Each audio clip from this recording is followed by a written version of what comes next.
2010ஆம் ஆண்டு. அப்போது திமுக ஆளுங்கட்சி, அம்மா அவர்கள் எதிர்க்கட்சி. ஒரு பெரிய மிரட்டல் விடுத்து அம்மா அவர்களுக்கு எதிராக மதுரை மாவட்டத்தில் பல இடங்களில் போஸ்டர் ஒட்டியிருந்தார்கள்.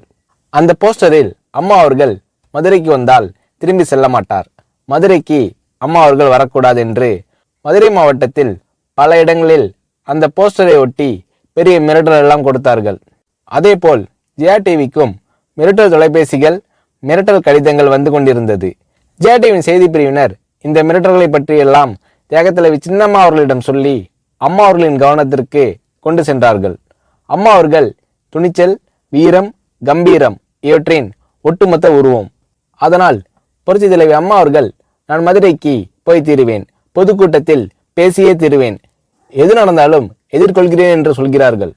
ஒரு கட்டத்தில் ஜெயா டிவிக்கு மிரட்டல் எப்படி வருகிறது என்றால், ஜெயா டிவியின் அலுவலகத்தை வெடிகுண்டு வைத்து தகர்ப்போம், அம்மா அவர்கள் மதுரைக்கு வந்தால் ஜெயா டிவியை ஒழிப்போம், இப்படியெல்லாம் நிறைய மிரட்டல்கள் தொலைபேசியின் வாயிலாகவும் கடிதத்தின் வாயிலாகவும் வந்து கொண்டிருக்கிறது.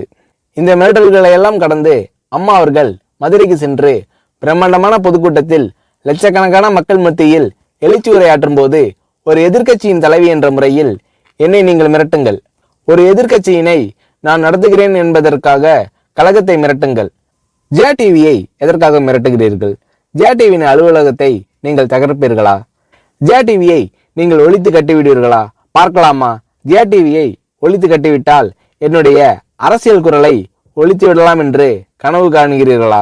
ஜெயா டிவி என் உயிருக்கும் மேலானது, நான் என்னுடைய உயிரை விட அதிகமாக நேசிப்பது, என்னுடைய அரசியல் கரமாக நான் போற்றி புகழ்வது, அதன் மேல் நீங்கள் கை வைப்பீர்களா, பார்க்கலாமா என்று எழுச்சி உரையாற்றினார் புரட்சி தலைவி அம்மா அவர்கள். இப்படியெல்லாம் அம்மா அவர்களின் அன்புக்கும் மரியாதைக்கும் பாத்திரமாக ஜெயா டிவி இருந்தது.